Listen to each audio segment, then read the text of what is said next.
तो आज हमारे पास कुछ बहुत ही दिलचस्प स्रोत हैं और ये फीमेल सेक्सुअल प्लेजर यानी महिला यौन सुख के विषय पर हैं। कुछ लेख हैं, एक काफी डिटेल्ड गाइड भी है और कुछ विशेषज्ञों की बातचीत भी है। और इन्हें पढ़ने के बाद एक बात साफ हो गई। क्या? कि आज की हमारी ये चर्चा सिर्फ जानकारी देने के लिए नहीं है, ये एक तरह से अनलर्निंग की प्रक्रिया है। मतलब उन पुरानी धारणाओं को हटाने की कोशिश। हाँ, जो हमें शायद समाज ने सिखाई है। एग्जैक्टली। और हम इन सोर्सेज के आधार पर देखेंगे कि साइंस और अनुभव असल में क्या कहते हैं। बिल्कुल सही कहा। ये टॉपिक अक्सर मिथकों और मतलब गलतफहमियों से भरा होता है। बहुत ज्यादा। और ये स्रोत उन सभी परतों को हटाने का काम करते हैं। और जो बात बार बार सामने आती है वो ये है कि महिला सुख कोई रहस्यमयी पहेली नहीं है जिसे सुलझाना है। अच्छा। ये तो खुले कम्युनिकेशन, बॉडी की समझ और इमोशनल जुड़ाव का नतीजा है। ये एक साझा सफर है, कोई मंजिल नहीं। इसी सफर पे आगे बढ़ते हैं और इन सभी सोर्सेज के मुताबिक इस सफर का पहला और सबसे जरूरी कदम है बात करना। कम्युनिकेशन। हाँ, कम्युनिकेशन। ये सुनने में बहुत आसान लगता है, लेकिन असल में शायद सबसे मुश्किल यही है। मुश्किल इसलिए है क्योंकि हमें इसके बारे में बात करना सिखाया ही नहीं गया है। एक लेख में बहुत अच्छी तरह से समझाया गया है कि हम उम्मीद करते हैं कि हमारा पार्टनर बिना बताए सब कुछ समझ जाएगा। जैसे कोई माइंड रीडर हो। हाँ, लेकिन हकीकत ये है कि यौन सुख के लिए खुलकर और लगातार बात करना जरूरी है। सेक्स से पहले, उसके दौरान और उसके बाद भी। लगातार शब्द यहाँ बहुत महत्वपूर्ण है। हाँ, मतलब ये कोई एक बार की बातचीत नहीं है। नहीं, बिल्कुल नहीं। एक स्रोत में कुछ उदाहरण भी दिए गए हैं, जैसे कि ये पूछना तुम्हें क्या अच्छा लगता है, या क्या कुछ ऐसा है जो तुम आजमाना चाहते हो। और ये बातें आप बेडरूम के बाहर भी शुरू कर सकते हैं, एक सहज माहौल में, ताकि कोई प्रेशर महसूस ना हो। और बेडरूम के अंदर तो ये और भी जरूरी हो जाता है। स्रोत बताते हैं कि उस पल में सीधे और सिंपल शब्दों का इस्तेमाल करना सबसे अच्छा होता है। जैसे यहाँ छुओ, थोड़ा और तेज या जरा धीरे। लेकिन यहाँ भी गलतफहमी हो सकती है। एक विशेषज्ञ ने उदाहरण दिया कि तेज का मतलब ज्यादा स्पीड भी हो सकता है और ज्यादा प्रेशर भी। एग्जैक्टली। इसलिए क्लियर करना जरूरी है। आप कह सकते हैं, हाँ यही स्पीड, बस थोड़ा और दबाव डालो। ये तो हुई कि क्या नहीं हो रहा है उसे कैसे बताएं। लेकिन एक दिलचस्प बात जो एक गाइड में लिखी है वो ये है कि जब कुछ अच्छा लग रहा हो तो उसे बताना भी उतना ही जरूरी है। हाँ बिल्कुल, पॉजिटिव फीडबैक। हाँ, जैसे छोटी छोटी आवाजें निकालना या कहना कि हाँ बिल्कुल यही, या ये बहुत अच्छा लग रहा है। इससे पार्टनर को पता चलता है कि वो सही रास्ते पर है। उसे गाइड करने जैसा। बिल्कुल। और ये सिर्फ शब्दों तक ही सीमित नहीं है, हमारा शरीर भी लगातार बात करता है। नॉन वर्बल संकेत। हाँ, किसी स्पर्श की तरफ झुकना या उससे दूर हटना, सांसों का तेज होना, इन संकेतों को समझना भी कम्युनिकेशन का ही हिस्सा है। राइट। लेकिन इन सब के नीचे एक और गहरी परत है और वो है इमोशनल जुड़ाव। कई स्रोतों में ये बात साफ है कि ज्यादातर महिलाओं के लिए यौन सुख सिर्फ एक फिजिकल एक्ट नहीं है। मतलब इमोशनल रूप से जुड़ा हुआ महसूस करना, विश्वास और सम्मान महसूस करना, ये सब भी उतना ही जरूरी है। उससे भी कहीं ज्यादा। एक विशेषज्ञ का कहना है कि ऑर्गेज्म को ही एकमात्र लक्ष्य बना लेना सबसे बड़ी गलतियों में से एक है। इससे परफॉर्मेंस की चिंता पैदा होती है और पूरे अनुभव का मजा किरकिरा हो जाता है। जब फोकस प्रक्रिया पर होता है, एक दूसरे के करीब आने पर, तो आनंद अपने आप बढ़ता है। तो अगर कम्युनिकेशन इतना जरूरी है तो इसका मतलब है कि हमें ये पता होना चाहिए कि हम किस बारे में बात कर रहे हैं, यानी शरीर को समझना। और यहीं पर स्रोत एक बहुत बड़ी और आम गलती की ओर इशारा करते हैं जो सदियों से चली आ रही है। हाँ, और वो गलती है महिला शरीर रचना, खासकर क्लिटोरिस को पूरी तरह से नजरअंदाज करना। दशकों तक तो मेडिकल किताबों में भी इसका सही जिक्र नहीं था। बिल्कुल, लेकिन जो जानकारी अब हमारे पास है वो पूरी तस्वीर ही बदल देती है। यहीं पर एक ऐसा फैक्ट है जो शायद पूरी चर्चा का नजरिया बदल दे। एक गाइड के अनुसार क्लिटोरिस का जो बाहरी हिस्सा दिखाई देता है, जिसे ग्लैंड्स कहते हैं जी, उसमें 8000 से ज्यादा 8000 हाँ 8000 से ज्यादा नर्व एंडिंग्स होती हैं। 8000। इसे सही से समझने के लिए एक तुलना है जो एक लेख में दी गई है। बताइए। पुरुष लिंग के ग्लैंड्स में लगभग 4000 नर्व एंडिंग्स होती हैं। मतलब महिला शरीर के इस छोटे से हिस्से में दोगुने से भी ज्यादा संवेदनशीलता है। दोगुने से भी ज्यादा? हाँ, ये कोई छोटी मोटी जानकारी नहीं है। ये शारीरिक रूप से इस बात का पुख्ता सबूत है कि महिला यौन सुख का केंद्र कहाँ है। ये जानकारी तो उस बड़े मिथक को पूरी तरह तोड़ देती है कि ऑर्गेज्म केवल इंटरकोर्स से होता है। हाँ बिल्कुल। इन स्रोतों में एक आंकड़ा बार बार सामने आता है और वो है 70%। रिसर्च के मुताबिक लगभग 70 से 75% महिलाओं को ऑर्गेज्म के लिए सीधे क्लिटोरल स्टिमुलेशन की जरूरत होती है। सही कहा। इसका मतलब ये नहीं है कि इंटरकोर्स आनंददायक नहीं होता, लेकिन ऑर्गेज्म तक पहुंचने के लिए ज्यादातर महिलाओं के लिए सिर्फ इंटरकोर्स काफी नहीं है। और ये शरीर की कोई कमी नहीं है। नहीं, ये बस उसकी बनावट है। और ये सिर्फ बाहरी हिस्से की बात नहीं है। क्लिटोरिस की संरचना अंदर तक फैली होती है, एक उल्टे वी के आकार में, जो योनि को दोनों तरफ से घेर लेती है। और फिर जी स्पॉट की बात आती है, जो हमेशा एक रहस्यमय विषय रहा है। स्रोतों में इस पर क्या कहा गया है? जी स्पॉट पर जानकारी काफी दिलचस्प है। स्रोत बताते हैं कि ये योनि की अगली दीवार पर अंदर की तरफ लगभग 5 से 8 सेंटीमीटर पर एक बहुत ही संवेदनशील क्षेत्र हो सकता है। हाँ, लेकिन दिलचस्प बात यह है कि कुछ विशेषज्ञ अब ये मानते हैं कि ये कोई अलग अंग नहीं है, बल्कि क्लिटोरिस की आंतरिक संरचना का ही एक हिस्सा है। हाँ, जिसे यूरेथ्रल स्पंज कहते हैं। तो असल में जी स्पॉट को स्टिमुलेट करना भी एक तरह से क्लिटोरिस के अंदरूनी हिस्से को ही स्टिमुलेट करना है। तो इसे खोजने का जो प्रेशर होता है वो असल में क्लिटोरिस के ही एक और हिस्से को समझने की कोशिश है। ये तो एक नया नजरिया है। बिल्कुल।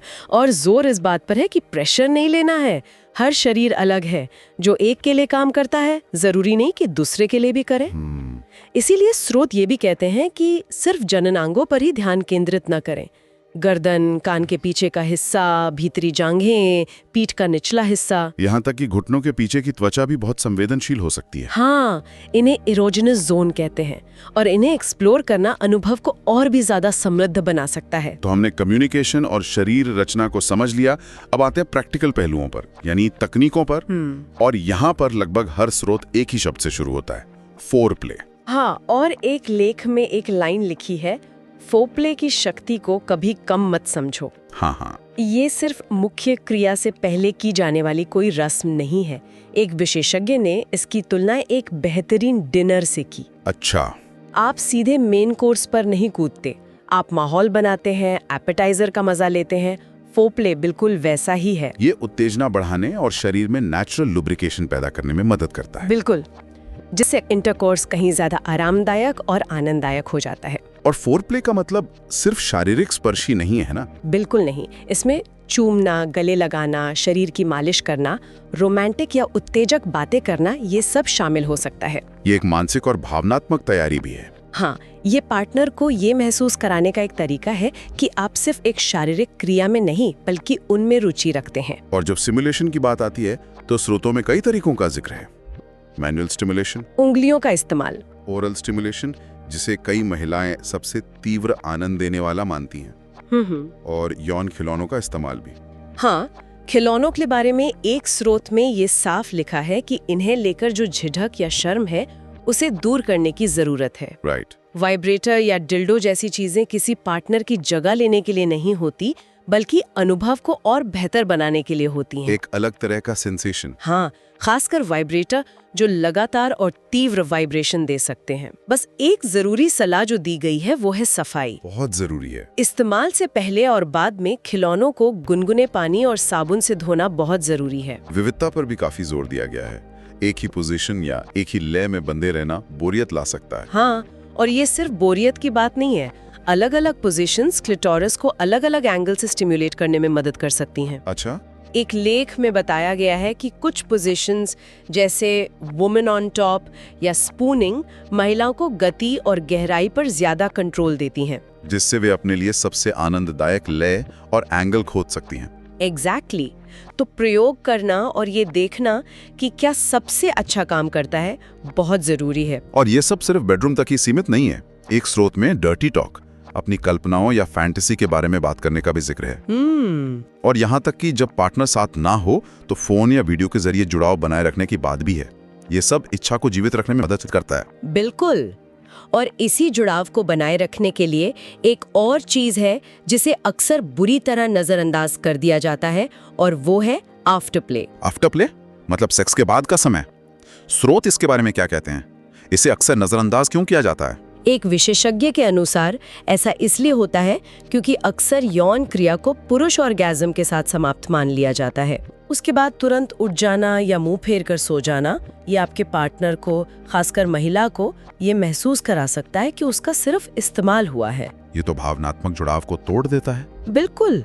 जबकि सेक्स के बाद कुछ मिनट साथ लेटे रहना, गले मिलना, बातें करना उस अनुभव को और भी गहरा बनाता है।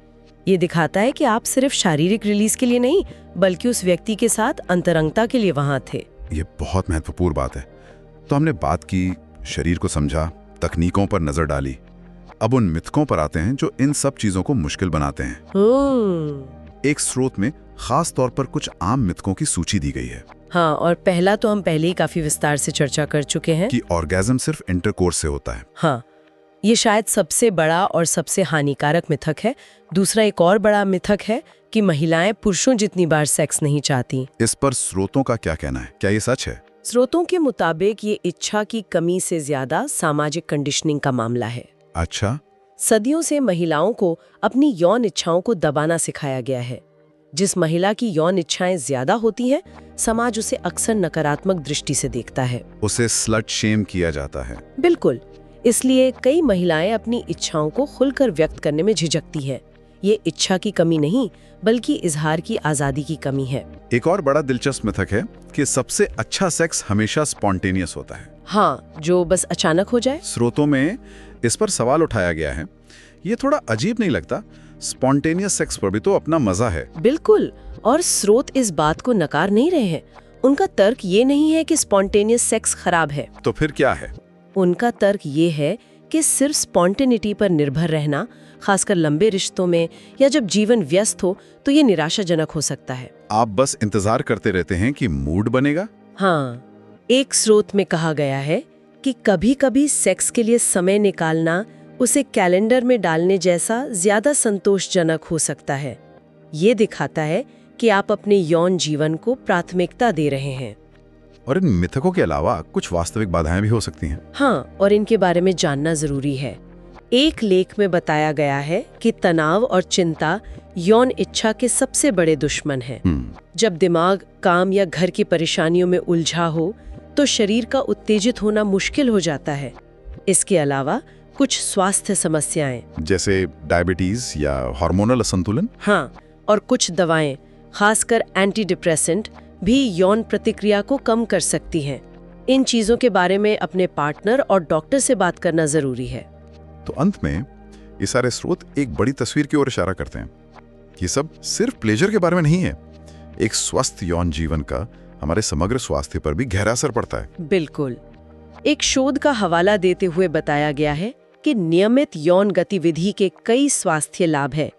ये ब्लड प्रेशर को कम करने में मदद करता है, इम्यून सिस्टम को भी बेहतर बना सकता है। हाँ, और ऑर्गेज्म के दौरान निकलने वाले हार्मोन तनाव को कम करते हैं और बेहतर नींद लाने में मदद करते हैं। और भावनात्मक फायदे भी हैं ना, जैसे आत्मसम्मान में सुधार और पार्टनर के साथ रिश्ते का मजबूत होना। हाँ, और एक डॉक्टर के अनुसार ये समझना जरूरी है कि हर बार ऑर्गेज्म तक पहुंचना जरूरी नहीं है। अच्छा।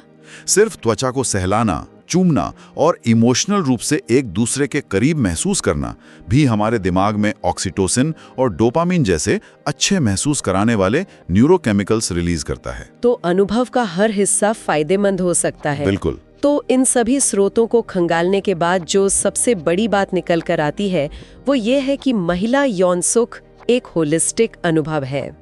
ये सिर्फ कुछ तकनीकों या बटन दबाने का मामला नहीं है। सही कहा, ये खुले संचार, शरीर रचना की सही समझ, गहरे भावनात्मक जुड़ाव और नई चीजें आजमाने की इच्छा का एक सुंदर मिश्रण है। और हर व्यक्ति अद्वितीय है। हाँ, सबसे महत्वपूर्ण बात जो हर स्रोत में छिपी है वो यही है, कोई एक सही तरीका नहीं है। सबसे अच्छी तकनीक तो यही है कि आप अपने पार्टनर के साथ मिलकर बात करके और एक दूसरे को समझकर अपनी खुद की एक अंतरंग भाषा विकसित करें। बिल्कुल। और अंत में स्रोतों पर आधारित एक विचार जिस पर श्रोता सोच सकते हैं। हम अक्सर यौन संतुष्टि को एक अंतिम लक्ष्य जैसे ऑर्गेज्म से मापते हैं। क्या होगा अगर हम इस परिभाषा को बदल दें? दिलचस्प। क्या होगा अगर संतुष्टि का पैमाना लक्ष्य तक पहुंचना नहीं, बल्कि पूरा सफर हो जिसमें खोज, संचार, हंसी, गलतियां और साझा आनंद सब कुछ शामिल हो। क्या ऐसा करने से ये अनुभव और भी ज्यादा समृद्ध और मुक्त करने वाला नहीं हो सकता?